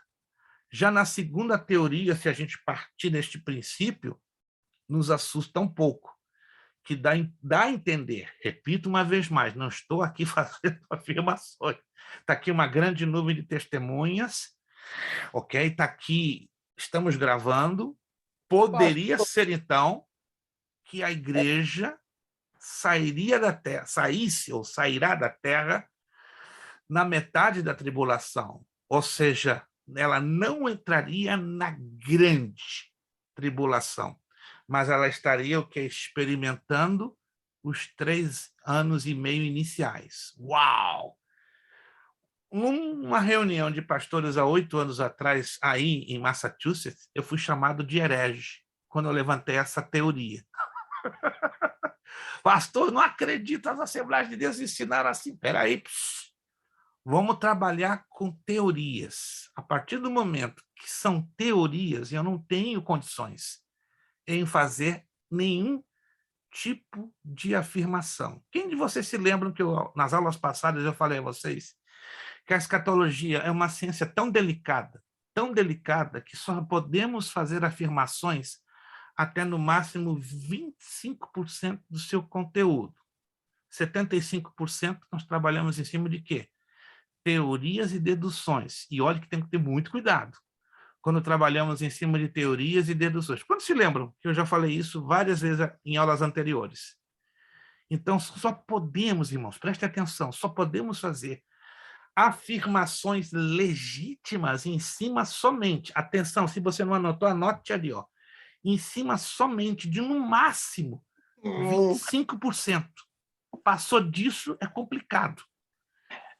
E isso aqui é uma teoria séria, curiosa, e para alguns até bastante preocupante. Não, pastor, pelo amor de Deus, entrar em tribulação, a grande tribulação, quantos estão se lembrando? Ela vai começar depois, na segunda fase dos 3 anos e meio. Vão ser 2 fases, 3 anos e meio e 3 anos e meio. Quando a Bíblia diz, e Deus não nos destinou para a tribulação. 1 de Tessalonicenses, capítulo 5, versículo 9, né? Aí está a expressão grega megathiflis, grande tribulação. Almeida traduz como tribulação. Mas o grego é grande tribulação. Então, quer dizer o seguinte, que a segunda parte, definitivamente, a igreja não vai entrar. Isso aí eu tenho 100% de convicção. A segunda, a parte caótica, final, para arrebentar, a igreja não vai entrar. Mas e a primeira parte? É um negócio interessante. E eu não sou doido de fazer de apresentar essa teoria em público, porque eu já fui muito mal interpretado. Então, entre nós aqui, eu estou falando com pessoas maduras e estão entendendo perfeitamente o que eu estou dizendo. Não estou aqui fazendo nenhum tipo de afirmação, senão apresentando 2 teorias. Alguém já ouviu falar dessas 2 teorias ou somente uma? Vamos lá. Quem aqui já ouviu falar das duas? São 2. Pastor. Mas a maioria de nós estamos acostumados a ouvir só uma versão da história. A adventista acredita que nós vamos passar pela tribulação. Completa, né? Os 7 anos. Mas isso aí é herético. Isso aí é herético. Sim, Lucas, fale. No campo da simbologia, a gente trabalha com a ciência judaica, quer dizer, a cada fato de arrebatamento condiz perfeitamente, correto? E a festa das trombetas? Eu esperava que alguém não fosse entrar nesse ponto. Eu só achou que ia escapar disso. Ai. Já o Lucas quebrou o mistério, gente. O Lucas já arrebentou. De trombeta. Pode ser isso aqui também. Gente. Eu, como bom assembleiano, ainda vou ficar aqui, ó, agarradinho, defendendo o meu peixe. Irmãos, vocês entenderam o que o Lucas falou? Eu vou dar um espacinho para o Lucas explicar. Lucas, tranquilo.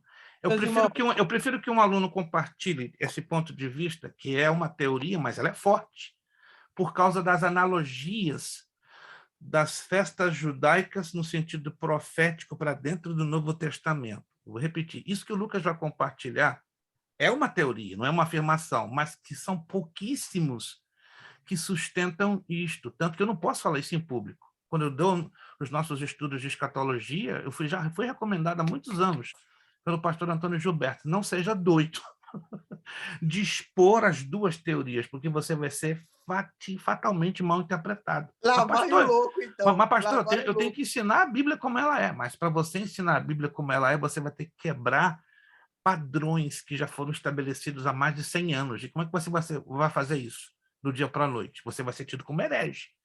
Então, se você for falar das 2 teorias, trabalha com jeitinho e, em particular, numa classe de teologia, porque os alunos de teologia têm um pouco mais de visão, ou têm mais visão sobre o assunto. Agora, vai você falar isso em púlpito, vão te matar, vão te crucificar, vão te chamar, vão te colocar na estaca e jogar fogo. E, realmente, o pastor Antônio Gilberto falou desse assunto em 1982, ele quase, ninguém sabe disso, só eu e mais 10. Ele quase foi excluído das Assembleias de Deus. porque ele apresentou, ele só apresentou, ele não fez nenhuma afirmação. Ele apresentou as duas teorias. Ele foi quase exterminado nessa Assembleia de Deus. Vamos lá, Lucas. Em poucas palavras, pausados para os irmãos entenderem.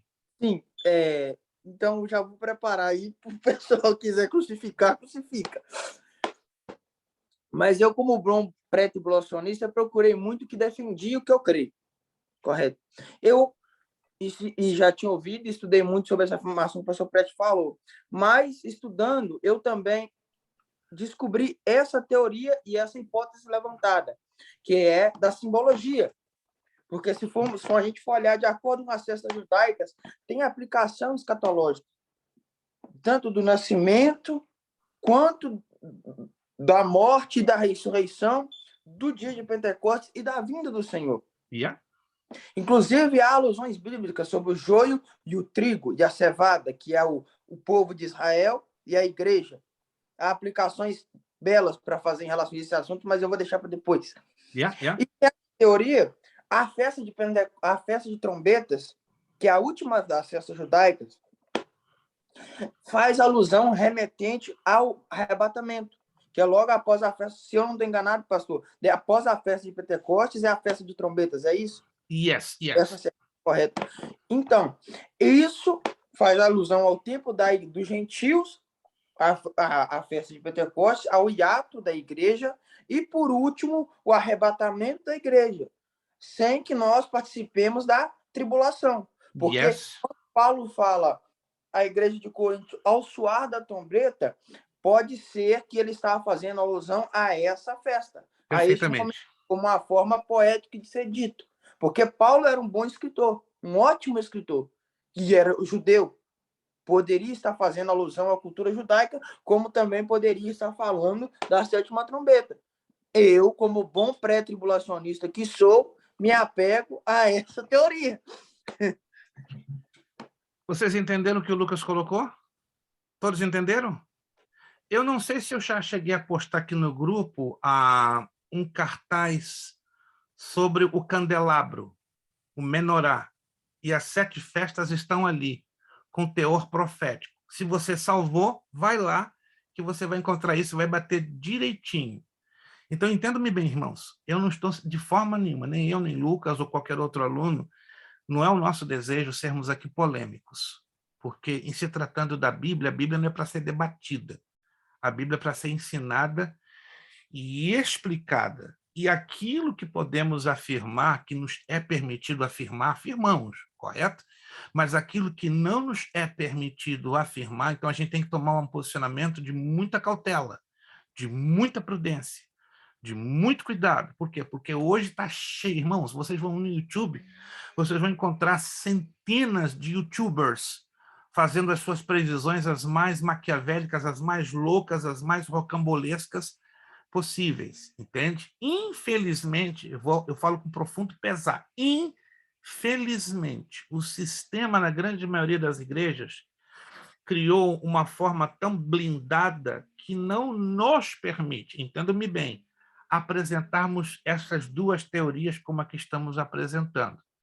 São teorias. Quem está me entendendo, gente? É teoria. Nenhum de nós aqui estamos fazendo afirmações, porque só nos é permitido trabalhar até com 25% para afirmar algo a nível da escatologia, tá? Acima de 25% é um risco terrível. Eu não estou animado a tomar esse risco, não sou louco, eu ainda tenho um pouco de juízo na cabeça. Eu penso com a minha idade, que eu já humildemente vivi e ainda continuo vivendo, eu não tenho essa pretensão de chegar aqui e dizer sou o dono da verdade, conheço tudo. Não. Estamos estudando igualzinho como vocês. Talvez eu tenha um pouquinho mais de responsabilidade, tanto que eu estou deixando bem claro. Não estamos aqui fazendo nenhum tipo de afirmação, mas repito, em público, isso que nós estamos fazendo aqui, falando, eu não tenho coragem, não posso, porque eu já fui crucificado num grupo de reunião de pastores, para vocês verem que a visão desse assunto ainda é desse tamaninho. Por que desse tamaninho? Porque ainda se estuda muito pouco sobre esse assunto. Mas nós que estamos aqui, então já estamos, de uma certa forma, conscientes. Se entrarmos na primeira parte da tribulação, ó, já sabemos o que nós temos que fazer. Alô? Inclusive para o pessoal que está aqui, que é da minha igreja. Não leva isso para a escola dominical. Não, gente. Não façam isso. Misericórdia. Não me complica. Se não arrebentam com Lucas, arrebentam com Beré, arrebenta com tudo. Gente, eu quero crer que deve existir aqui entre nós um certo nível de maturidade. Amém, irmãos? Eu posso contar com esse nível de maturidade que eu quero acreditar que tem em todos vocês, até nos mais jovens, né? Como o Lucas, que eu creio que é o mais jovem daqui dos alunos, nosso irmão Miguel, que também é jovem, queria ter os 18 anos do irmão Miguel, né? Quando eu olho para o irmão Miguel, eu me animo em querer ser jovem, mas não adianta, é que o meu filho diz, pai, já acabou, não tem mais jeito, são 62 e não volta para trás, né? Queria ser jovem como Jair, Mateus Jair, como o irmão Márcio, e aí, como o Jobé, meu Deus, queria ser jovem como o Jobé, né? Mas não consigo alcançar essa capacidade. Gente, vamos então guardar isso conosco, para a nossa edificação, mas não estamos aqui, repito, fazendo nenhum tipo de afirmação. São teorias que elas devem ser expostas na escola bíblica, na escola teológica, mas não em escola dominical. Porque a escola dominical ainda, infelizmente, não entenda, não estou aqui pré-julgando ou discriminando, ainda, infelizmente, está um pouquinho distante para absorver certas profundidades desta temática, que é uma temática, repito, muito difícil.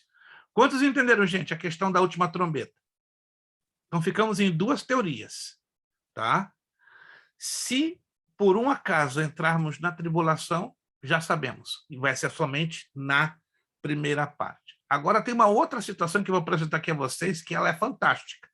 E eu tenho certeza que a maioria aqui vai fazer, e está na Bíblia, sobre a ressurreição dos mortos. Quantos de vocês já leram na Bíblia sobre a ressurreição dos mortos? Quantos? Vamos lá. Quero ver quem já leu. Quem não leu, fique sem levantar a mão. Quem já leu, faz assim, ó, sobre a ressurreição dos mortos.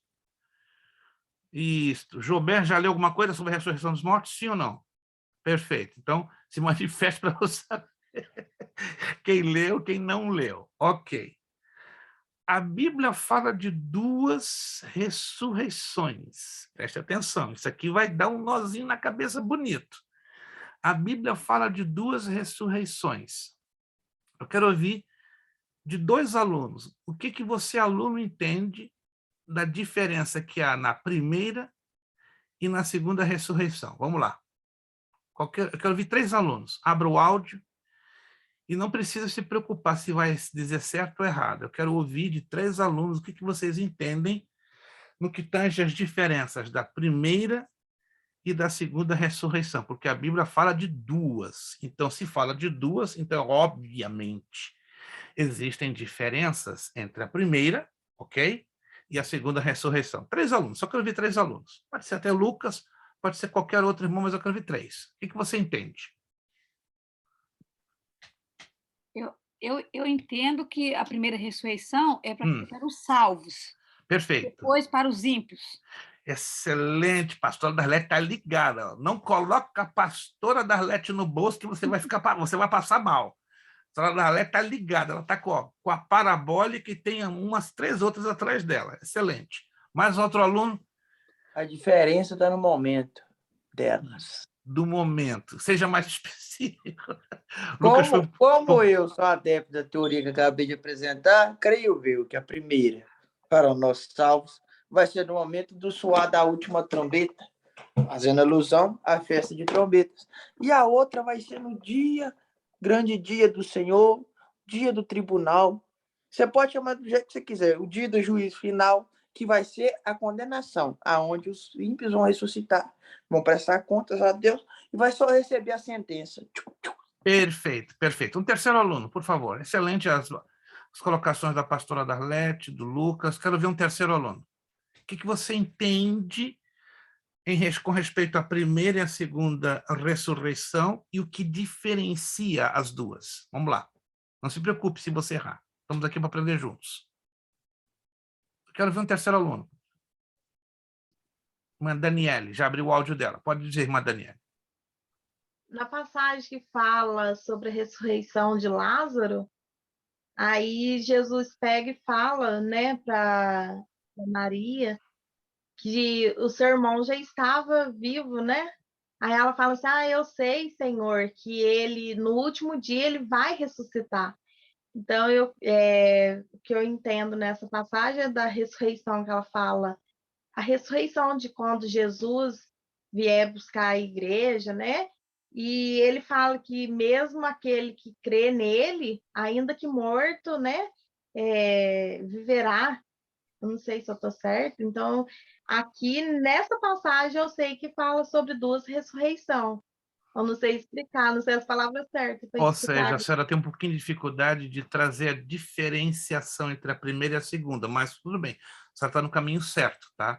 Está bem colocada biblicamente, só a senhora tem um pouquinho de dificuldade de dizer o que diferencia a primeira da segunda. Perfeito, irmã Daniela, perfeito. Gostei da sua abordagem, bastante simples, mas bem calçada no texto bíblico. Obrigado mesmo pela sua participação, foi fantástica. Vamos então à apostila? Nós temos 15 minutinhos para terminar. 15 minutinhos para terminar. Essa parte aqui vai esquentar as nossas orelhas, presta atenção. Ressurreição dos mortos. E muitos dos que dormem no pó na terra ressuscitarão. Uns para a vida eterna e outros para desprezo eterno. Então, Daniel 12:2, faz um highlight. Procura guardar esse texto. Esse texto é o texto na Bíblia que diferencia, que separa o que será a primeira e a segunda ressurreição. Fantástico. Não tem texto mais direto, mais objetivo, curtinho, mas dizendo tudo. Estão anotando aí? Faz um highlight. Olha lá. E muitos dos que dormem no pó da terra ressuscitarão. Então, aqui está sendo geral. Uns, olha o grupo, primeiro grupo, para a vida eterna, primeira ressurreição. E outros, para a vergonha e desprezo eterno, segunda ressurreição. João 5, 28 e 29 diz: não vos admireis disso, porque vem a hora em que todos os que estão nos sepulcros ouvirão a sua voz e sairão. Os que tiverem feito o bem para a ressurreição da vida, e os que tiverem praticado o mal para a ressurreição do juízo. De novo, outro texto separando bem claro quem participará da primeira e da segunda. Agora, você observou nesse texto de João uma característica chamativa? Ambos os grupos de mortos vão ouvir o quê? Vão ouvir o quê? Antes de ressuscitarem? Quem percebeu aí? Vão ouvir o quê? Ao quê? O grito do passarinho? O brado do anjo? Quem me diz aí? Quem abre o áudio e me diz? Vão ouvir o quê? A voz do Senhor. A voz do Senhor Jesus. Uau, que interessante! Não sei se você já percebeu isso. Tantos os mortos que saiam para a vida eterna, a primeira ressurreição, quanto os que saiam para a condenação eterna vão o quê? Ouvirem a voz do Senhor Jesus. Vamos lá. Tendo esperança em Deus, como estes mesmos também esperam de que há de haver ressurreição, tanto dos justos como dos injustos. Aí temos o terceiro texto, que nos separa bem um do outro. A primeira e a segunda ressurreição. Agora, Paulo ele dá uma definição muito ampla e detalhada em Filipenses 3, 7 a 12. Presta atenção. Eu tenho certeza que você já leu esse texto.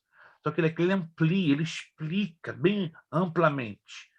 Mas o que para mim era lucro, passei a considerá-lo como perda por amor de Cristo. Sim, na verdade, tenho também como perda todas as coisas pela excelência do conhecimento de Cristo Jesus, meu Senhor, pelo qual sofri a perda de todas estas coisas, e as considero como refúgio para que possa ganhar a Cristo e seja achado nele, não tendo como minha justiça a que vem da lei, mas a que vem pela fé em Cristo, a saber, a justiça que vem de Deus pela fé, para conhecê-lo e o poder da sua ressurreição e a participação dos seus sofrimentos, conformando-me a ele na sua morte, para ver se de algum modo posso chegar à ressurreição dentre os mortos. Não que a já tenha alcançado ou que seja perfeito, mas vou prosseguindo para ver se poderei alcançar aquilo para o que fui também alcançado por Cristo Jesus. Filipenses 3, 7 e 12. Então, segundo a Bíblia, haverá duas ressurreições. A primeira vai envolver salvos no Messias ou em Cristo Jesus para a vida eterna. A primeira ressurreição, olha que interessante, acontecerá em duas etapas. Faz um highlight aí para você não se esquecer disso. Na ocasião do arrebatamento da igreja. Pum! Então, no arrebatamento da igreja, vai ter a primeira etapa da primeira ressurreição, porque lembre-se, a primeira ressurreição são dos salvos. Então, isso quer dizer o seguinte, este grupo que vai participar da primeira ressurreição vai participar do tribunal de Cristo e das bodas do Cordeiro. Então, consequentemente, vão receber o que? Recompensas, galardões. Por outro lado, olha que interessante aqui, ó. Ao final da tribulação, vão ressuscitar quem? Os mártires da tribulação. Apocalipse, capítulo 20, verso 4. Este segundo grupo de salvos não vai participar. Olha que interessante, gente. Não vai participar do tribunal de Cristo, ou seja, não vão receber os galardões, e não vão participar das bodas do Cordeiro, mas vão estar salvos. Isso que é o mais importante. Palmas na mão, né, pastor? Exato. Tem muita gente aí correndo atrás de galardão. Não estou querendo desmotivar você, que servir a Cristo tem como motivação o galardão, mas só tem gente que está só servindo pelo galardão. Eu costumo dizer, irmãos, eu não estou nem aí com galardão, não estou correndo atrás de galardão, não estou correndo atrás de coroa, eu quero chegar, eu quero sair dessa terra, eu quero chegar lá em cima daquele abraço, aquela beijoca no meu Senhor Jesus, e dizer para ele, obrigado, cheguei. Agora, se você está desesperado por um galardão, meu amigo, é uma coisa sua, é uma opção, é uma escolha, entende? Mas eu, com todo respeito, já me chamaram de idiota, gente. Pastor, você é meio idiota. Por quê? Trabalhando pelo evangelho, não querendo esperar galardão. Meu irmão, presta atenção. Eu não sei na sua cabeça como ela funciona, mas a minha pobre cabeça funciona da seguinte maneira. Ó, Jesus me tirou do judaísmo. Eu poderia estar amarrado hoje num sistema religioso dos mais terríveis. Jesus perdoou os meus pecados, me lavou com seu sangue. Por misericórdia, meu nome está escrito no livro da vida. Eu estou fazendo isso aqui para manter o meu nome escrito no livro da vida. Você acha que eu me sinto no direito de reivindicar galardão, recompensa? Rapaz, acorda! O fato de eu já estar salvo, vivo, com a convicção da vida eterna, para mim já é um galardão, já é um prêmio, eu não preciso mais de nada. Eu só quero lutar, entendeu? Para chegar até o fim e chegar lá em cima. That's it. O senhor é muito simplório, o senhor é meio idiota, o senhor não tem ambições no reino. Meu irmão, desculpa. Segue o teu caminho com as tuas ambições. Manda esse infeliz aprender com Paulo, pastor. Como é que é? Manda esse infeliz aprender com Paulo, que eu sou abortivo, o mais miserável dentre os pecadores. Manda ele aprender com o maior missionário depois de Jesus. Com todo respeito, Lucas, esse aí não é infeliz, não. Esse aí foi um gadareno mesmo, irmãos. Eu cheguei a dizer, irmão, parece que tem um espírito de gadareno. Ele ficou meio assustado. Ele tá igual os apóstolos. Nossa, eu quero ser o maior no reino de Deus. Ele nem entrou. Aí falar com ele igual Jesus falou, quando você tiver um coração igual de uma criança, você pode entrar. Yeah. Entendeu? Os apóstolos estavam nessa palhaçada. Jesus já cortar uma desse. Irmãos, a questão de galardão é uma coisa muito pessoal, embora a Bíblia promete, certo? Mas você não é obrigado a enxergar a coisa como eu estou enxergando, entende? Porque, irmãos, vamos olhar a coisa nesse parâmetro.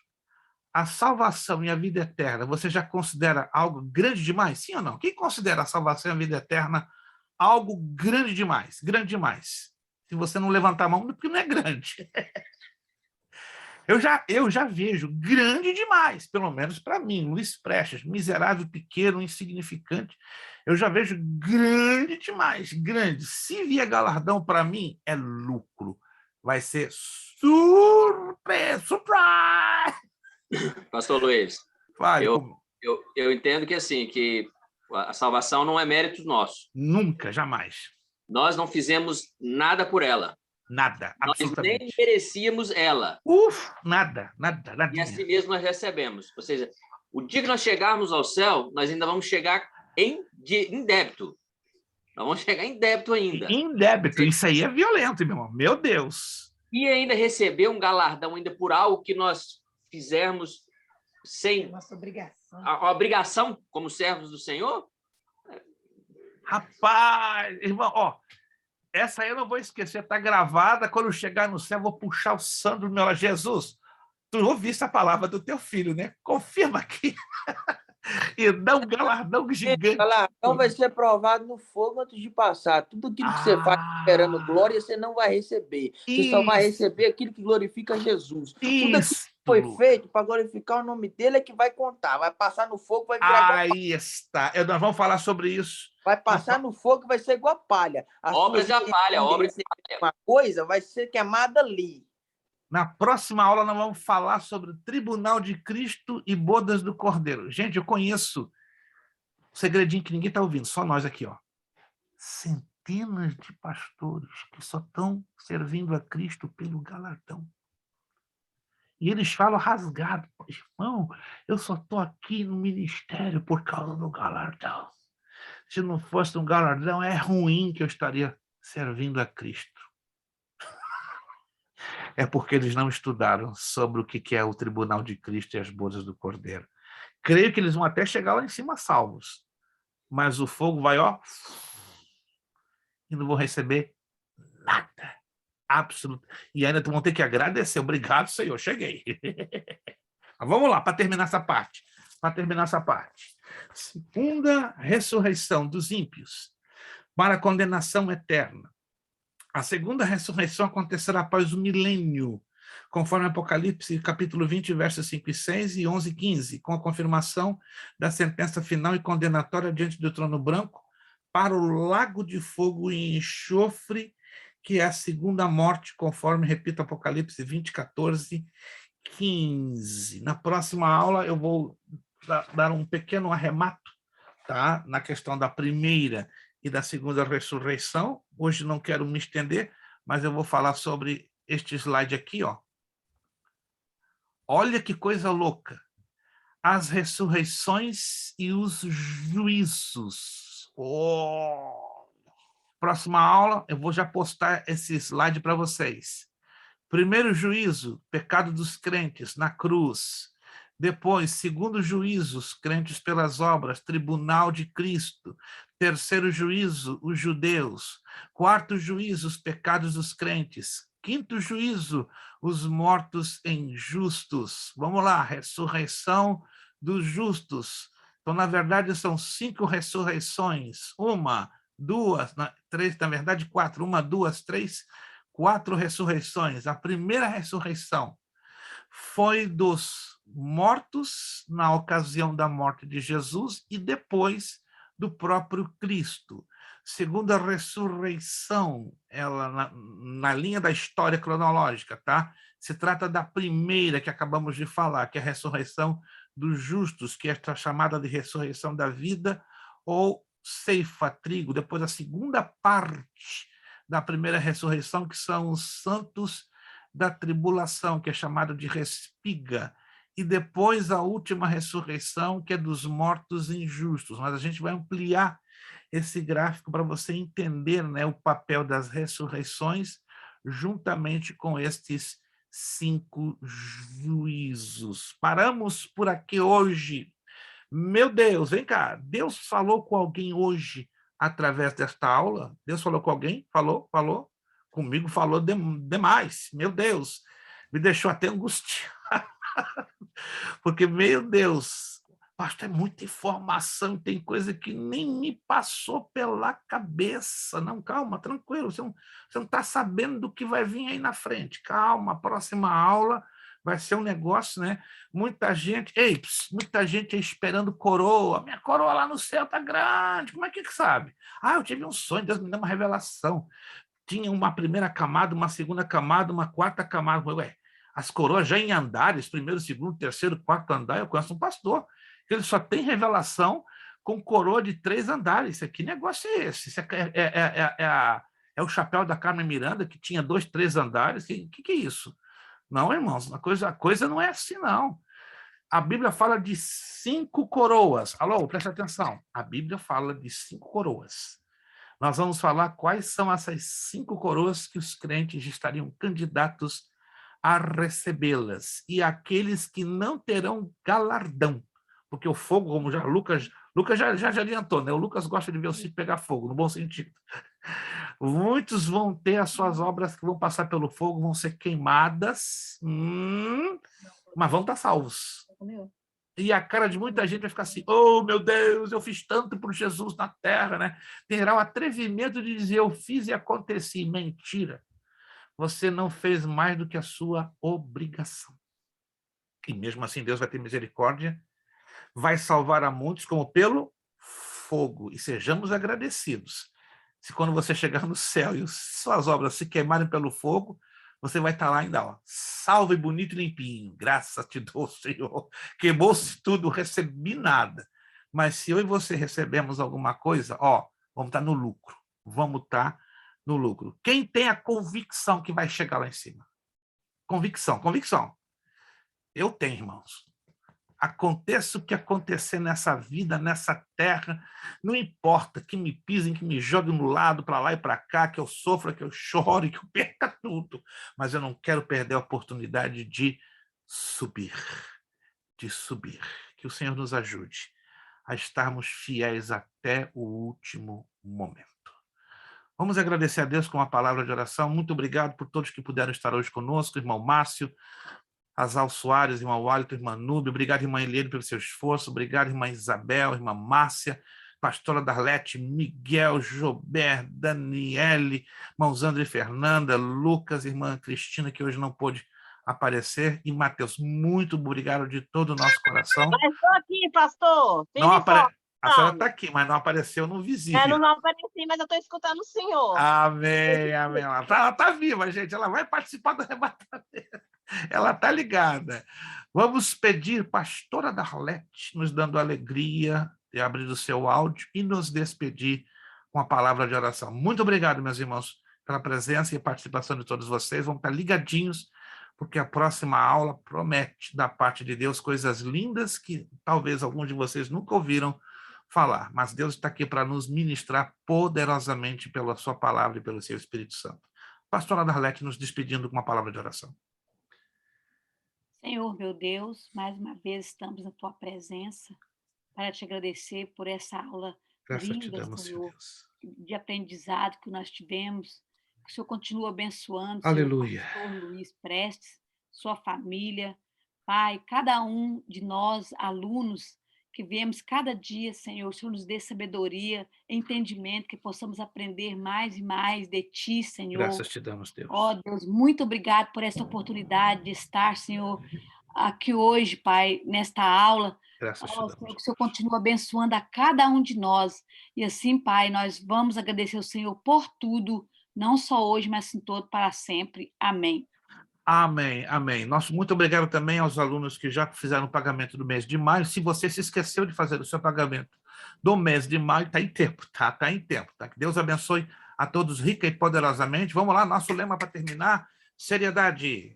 Seriedade. Compromisso. Compromisso. Disciplina. Disciplina. Seriedade. Seriedade. Compromisso. Compromisso. Disciplina. Disciplina. Seriedade. Seriedade. Compromisso. Compromisso. Disciplina. disciplina. É necessário que ele cresça. É necessário que ele cresça E que eu diminua. e que eu diminua. É necessário que ele cresça. É necessário que ele cresça E que eu diminua. e eu diminua. É necessário que ele cresça. É necessário que ele cresça E que eu diminua. e que eu diminua. E a Deus damos o quê? A honra, a glória e o poder. Não se esqueça do questionáriozinho no fim da apostila. Vai preparando ele para você entregá-lo em julho bonito e bem feitinho, para a glória do Senhor.